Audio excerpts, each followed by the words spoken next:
Hello नमस्कार, आप सभी लोगों का स्वागत है। मैं हूं राज राणा। बिहार में सत्ता परिवर्तन हो चुका है और सत्ता परिवर्तन के बाद हमारे जितने भी अभ्यर्थी जो बिहार शिक्षक भर्ती 3.0 का इंतजार कर रहे हैं, उनके मन में यह सवाल जरूर आ रहा होगा कि ऐसा तो नहीं है कि बिहार शिक्षक भर्ती रद्द हो जाए।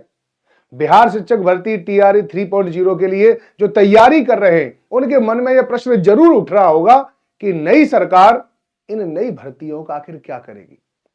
और उनके इस संदेह को बल भी मिलता है क्योंकि कल मैं एक अखबार पढ़ रहा था और अखबार में एक आर्टिकल दे रखा था, यानी उनकी तरफ से एक खबर दे रखी थी जो भाजपा के, हमें यहां पे दिखा दे रहा हूं, भाजपा सांसद हैं सुशील कुमार मोदी, आपको सामने दिखाई दे रहे हैं, है ना।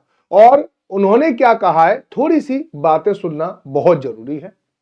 दो चीजें हो सकती है इससे, कुछ लोगों के चेहरे पर मुस्कान भी आ सकती है और कुछ लोगों के चेहरे मुरझा भी सकते हैं।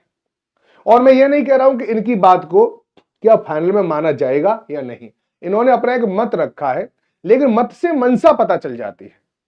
तो इनकी मंशा को जानने के लिए देखिए क्या दे रखा है, वो मैं अभी आपको पढ़ा रहा हूं, उससे पता चल जाएगा क्या वास्तव में टीआरई 3.0 की परीक्षा नहीं होगी। चलिए देखो क्या कहते हैं। ये कह रहे हैं कि अभ्यर्थियों को तीसरे चरण की प्रतीक्षा नहीं करनी पड़ेगी। भाजपा सांसद सुशील कुमार मोदी ने कहा है कि शिक्षकों के खाली रह गए पदों पर नियुक्ति के लिए बीपीएससी को 4700 की जगह 40,000 से अधिक पदों के लिए पूरक परिणाम जारी करने होंगे। मैंने आपके लिए वीडियो बनाया था, मैंने बताया था कि बिहार शिक्षक भर्ती जो 2.0 है उसमें आपके पूरक परिणाम जरूर आएंगे, मेगा सूची जरूर आएगी। और मेगा सूची 4700 की आनी थी, लेकिन अब इन्होंने कहा कि एक काम करो, मेगा सूची को थोड़ा बढ़ा दो, पूरक रिजल्ट को थोड़ा बढ़ा दो। आप जब 4700 की जगह दे रहे हो ना, तो हमारे पद जितने खाली पद है ना, जैसे 40,000 के आसपास पद हैं, तो उन सब पदों को इसी पूरक रिजल्ट से भर दो ताकि आगे बिहार शिक्षक भर्ती आने की जरूरत ही ना पड़े। ये उन्होंने ये बताया मोटा मोटा, तो जिनकी कट ऑफ थोड़ी सी ठीक ठाक है और उनके आसपास है, क्योंकि कट ऑफ 47,000 की अगर जारी होंगे परिणाम तो कट ऑफ बहुत नीचे आ जाएगी। बहुत सारे ऐसे स्टूडेंट जिनका पेपर अच्छा नहीं हुआ था, उनके भी सिलेक्शन आने की होने की पूरी पूरी संभावना है।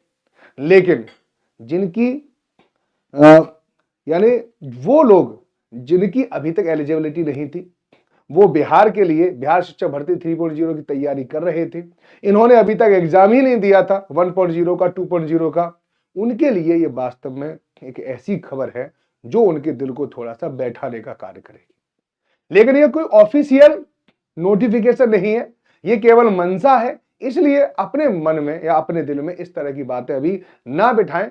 अभी आप तैयारी करते रहें, अगर पूरक रिजल्ट भी आएगा तो ऐसा नहीं है, क्योंकि आप सोचिए कि अगर पूरा रिजल्ट आएगा तो कट ऑफ कितनी ज्यादा नीचे चली जाएगी।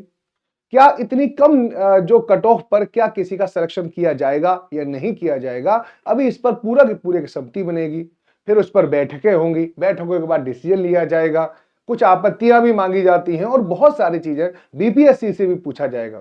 ये केवल एक राय दी गई है और आगे देखते हैं। सत्ता परिवर्तन हो ही चुका है, अब क्या होगा ये कोई नहीं जानता, लेकिन जब तक इस पर अंतिम रूप से परिणाम नहीं आ जाता है, अंतिम रूप से कोई सोच नहीं आ जाती है या हमारे पास अंतिम रूप से कोई नोटिफिकेशन नहीं आ जाता है, तब तक आप लगातार तैयारी करते रहें। क्योंकि जहां तक उम्मीद है तो बिहार शिक्षक भर्ती 3.0 हो सकता है थोड़े पद कम हो जाए, लेकिन नोटिफिकेशन 3.0 का आएगा जरूर और पेपर भी जरूर होगा। आपको इसके बारे में क्या कहना है? आप क्या चाहते हैं? आप क्या चाहते हैं कि पूरक रिजल्ट 47,000 पर आए, या आप ये चाहते हैं कि बिहार शिक्षक भर्ती 3.0 का एक नई तरह से एग्जाम लिया जाए? ये मुझे कमेंट बॉक्स में जरूर बताएं।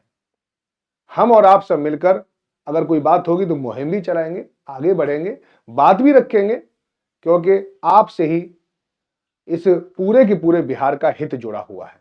धन्यवाद।